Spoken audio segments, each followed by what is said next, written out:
Hello and welcome. In this video we will learn about buttons.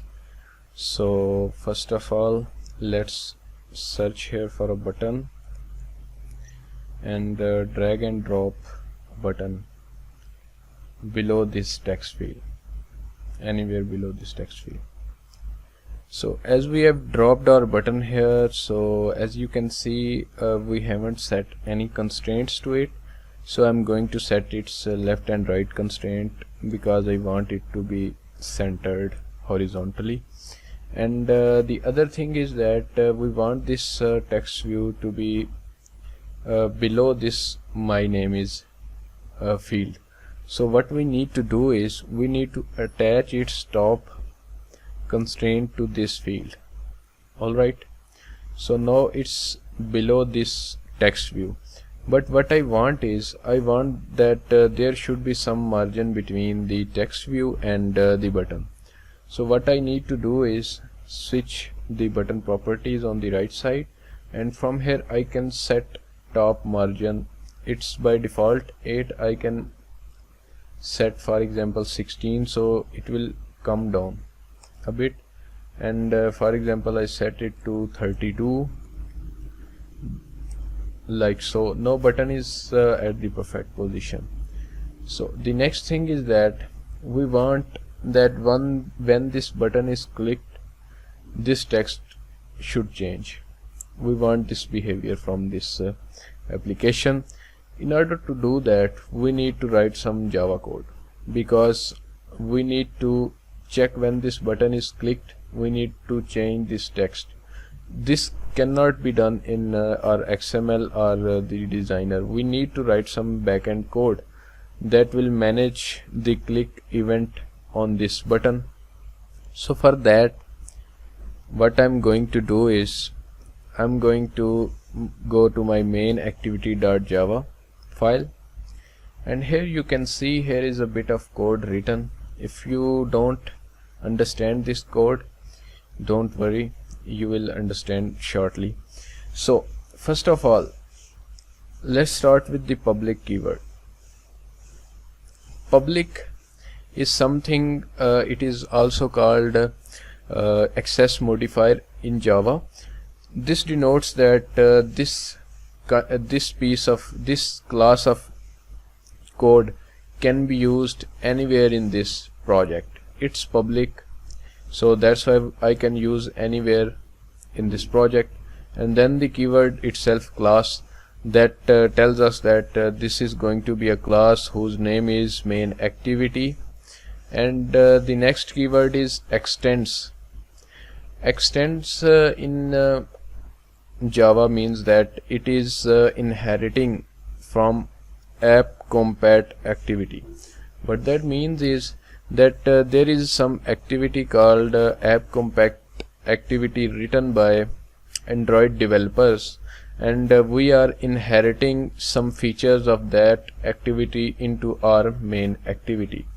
What that means is some piece of code is written in app compat activity, and we are interested to use that code in our activities.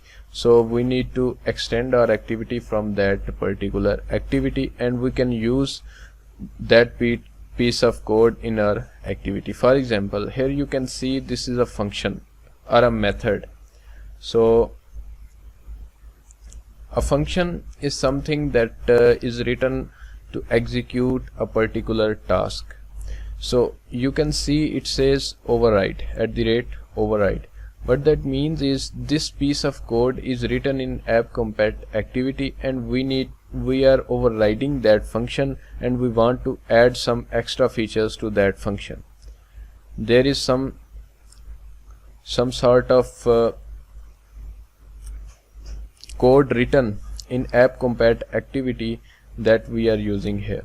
So we can also check the code written in app compat activity by control and clicking this activity on Windows, and in Mac you can hit command and click on this main activity.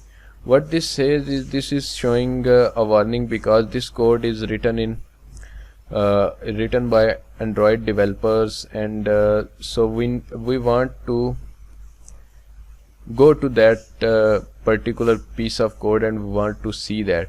So we need to select here decide later, and it will take us to the implementation of that particular activity. So if I search here by Control F and on create method from here, and it's actually this one, I guess.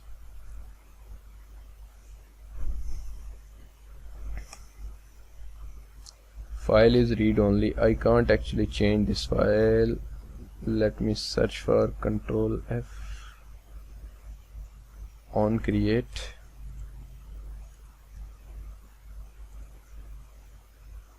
and here is the function that we are overriding. This function, we are interested to override this function in our main activity. So in other words, we are using the piece of code written inside this function in our activity, and we are adding some extra code to that. Alright, so next there is line called super.onCreate saved instance state. This loads saved instance state, which is the state which is stored by our device, will be loaded once this function is called. And the next another function is being called that is called setContentView. If you look at our directory structure, what it is, we can go to resources folder, we can go to layout, and that we can find our activity underscore main. Means that here we are providing the path of our activity underscore main file to this function that we want to use this piece of layout for this particular activity. What activity is? Activity is kind of a page in our mobile Android app. For example, let me open some app in my emulator here. For example, I open contact.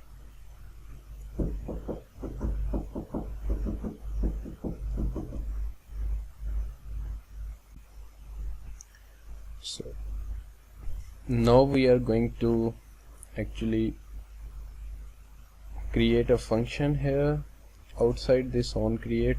Let's create a function public access modifier that it could be accessed from anywhere, public void, and the function name, I guess you could name anything. I'm going to name click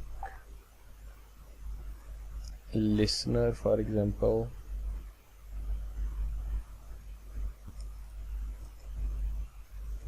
And I'm going to pass it view type of element.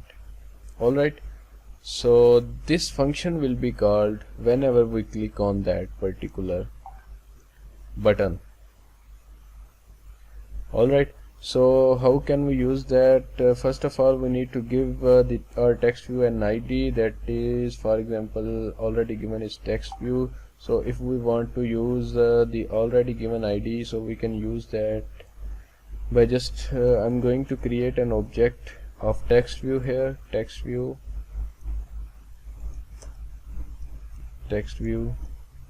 and here I'm going to find that particular element in my Java file. So how can I do that? By just assigning it find view by ID and providing it the path of that particular view. For example, that was r.id that was text view. So this way I have linked my this text view to my this object. So what I'm doing here is creating a text view and assigning it the ID of finding that particular text view by ID here. So next what I can do is, if I want to make any changes, to that particular text view, I can just select this like this text view dot, for example I want to change the text, I can call the function set text and whatever I want to give it. So what I want is whenever that particular button is clicked, the text of this text view should change. So for that, what I'm going to do is text view dot set text. For example, I want that button pressed. Alright, and now I need to attach this function with this button, so that whenever this button is clicked, that function should be called. So how can I do that? Just go to properties and you will find here on click property, and you can select here on click listener. So this is showing here because we have already created that. If you haven't created that, there will be no function with that particular name. So now I'm going to run this project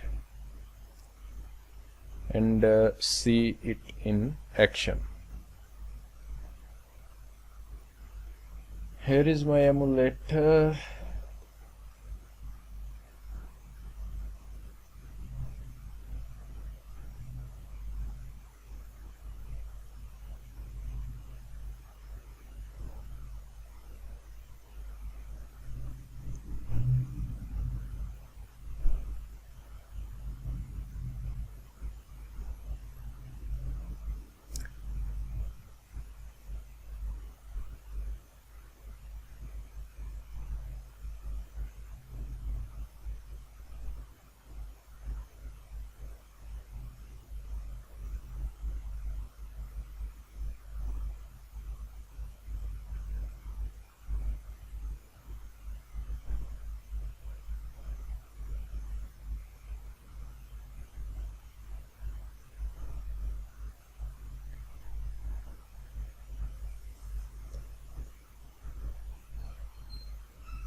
Build process is finished. Now it's installing and launching the APK, and here the text is my name is Zishan. I'm going to click on this button. Let's see what happens. You can see the text of the this text view is changed to button pressed. So now I'm going to conclude the stuff we have done in this video. We have created a button, and then we understand this piece of code, what this piece of code is doing, and then we created a text view, bind that view with its layout file, and then we set some text to that whenever this button is clicked. Thanks for watching this video. See you in the next one.